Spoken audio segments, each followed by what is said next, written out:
ಇದೇ ತಿಂಗಳು 18ನೇ ತಾರೀಕು ಡಾಕ್ಟರ್ ಬಾಬಾ ಸಾಹೇಬ್ ಅಂಬೇಡ್ಕರ್ ಭವನ ವಸಂತನಗರ ಬೆಂಗಳೂರಿನಲ್ಲಿ ಕರ್ನಾಟಕ ರಾಜ್ಯ ಬಲಗೈ ಜಾತಿಗಳ ಒಕ್ಕೂಟದ ವತಿಯಿಂದ ವಿಶೇಷವಾಗಿ ಒಂದು ದಿನದ ಒಂದು ಸೆಮಿನಾರ್ ಅನ್ನು ಇಟ್ಟಿದ್ದೇವೆ, ವಿಚಾರ ಸಂಕಿರಣವನ್ನು ಇಟ್ಟಿದ್ದೇವೆ.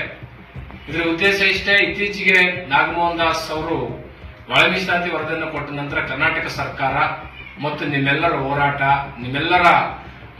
ಹೋರಾಟದ ಪರಿಶ್ರಮದಿಂದ 6 ಮತ್ತು 6% ಆಗಿ ನಮಗೆ ಲಭಿಸಿದೆ. ಈ 6% ಬಂದಿದ್ರೂ ಸಹ ಕರ್ನಾಟಕ ಸರ್ಕಾರದ ಸಚಿವ ಸಂಪುಟದಲ್ಲಿ ಸಿದ್ದರಾಮಯ್ಯನವರ ಸಚಿವ ಸಂಪುಟದ ನೇತೃತ್ವದಲ್ಲಿ ನಮ್ಮ ಸಮುದಾಯ ಬಲಗೈ ಸಂಬಂಧಿತ ಜಾತಿಗಳಿಗೆ ಬಹಳ ಘನಘೋರ ಅನ್ಯಾಯವನ್ನು ಮಾಡಲಾಗಿದೆ.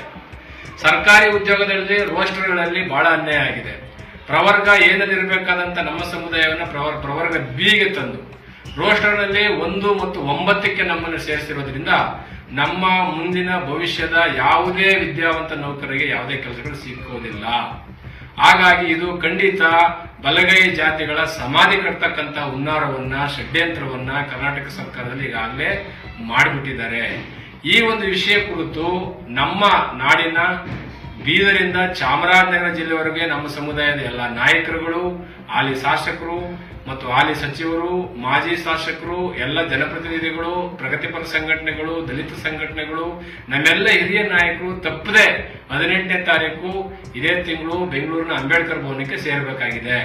ಅದಲ್ಲದೆ ಸೆಪ್ಟೆಂಬರ್ 22ನೇ ತಾರೀಕು ನಡೆಯತಕ್ಕಂತಹ ಹಿಂದುಳಿದ ವರ್ಗಗಳ ಏನು ಇಲಾಖೆಯ ಒಂದು ಜನಗಣತಿ ಇದೆ, ಅದರಲ್ಲಿ ಸ್ಪಷ್ಟವಾಗಿ ಬಲಗೈ ಸಂಬಂಧಿತ ಜಾತಿಗಳಾದ ನಾವು ಒಂದೇ ಹೆಸರಿಂದ ಬರೀಬೇಕು. ಆ ಹೆಸರನ್ನು ನಾವು ಸೂಚಿಸಲಿಕ್ಕೆ ಇಡೀ ರಾಜ್ಯ ಮಟ್ಟದ ಸಭೆಯನ್ನು ಕರೆದಿದ್ದೇವೆ.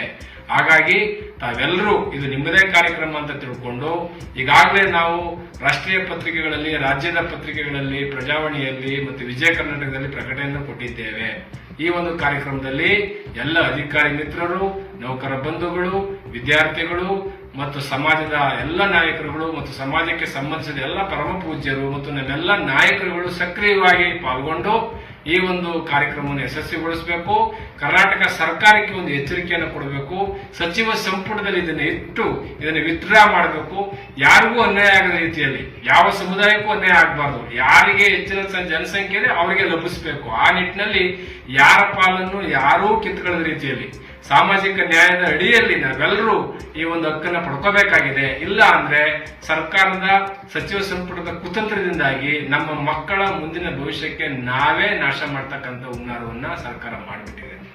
ಆ ನಿಟ್ಟಿನಲ್ಲಿ ಎಚ್ಚೆತ್ತ ಸಮುದಾಯ, ಜಾಗೃತ ಸಮುದಾಯ ಆಗಬೇಕಾಗಿರೋದ್ರಿಂದ ಬಾಬಾ ಸಾಹೇಬ್ ಅಂಬೇಡ್ಕರ್ ಅವರು ಏನು ನಮಗೆ ಸಂವಿಧಾನದ ಸವಲತ್ತುಗಳನ್ನ ಕೊಟ್ಟಿದ್ದಾರೆ ಅದನ್ನ ಉಳಿಸ್ಕೊಳ್ತಕ್ಕಂಥ ಸಂದರ್ಭ ಬಂದಿದೆ. ತಾವೆಲ್ಲರೂ ಸಕ್ರಿಯವಾಗಿ ತಾವು ಹುಟ್ಟಿ ಬಂದ ಸಮುದಾಯಕ್ಕೋಸ್ಕರವಾಗಿ ಅವಮಾನಗಳಿಗೆ ಅಂಜದೆ ನಾವು ಹೋರಾಟವನ್ನು ನಡೆಸಬೇಕಾದಂತ ಸಂದರ್ಭ ಬಂದಿದೆ. ಆ ಒಂದು ಸಂದರ್ಭಕ್ಕೋಸ್ಕರ 18ನೇ ತಾರೀಕು ತಾವೆಲ್ಲರೂ ಭಾಗವಹಿಸಿ ಇದನ್ನು ಯಶಸ್ವಿಗೊಳಿಸಿ ಅಂತೇಳಿ ನಿಮ್ಮಲ್ಲಿ ನಾನು ಕಳಕಳಿಯಿಂದ ಕೇಳ್ಕೊಳ್ತೇನೆ. ಜೈ ಭೀಮ್, ಜೈ ಭಾರತ್.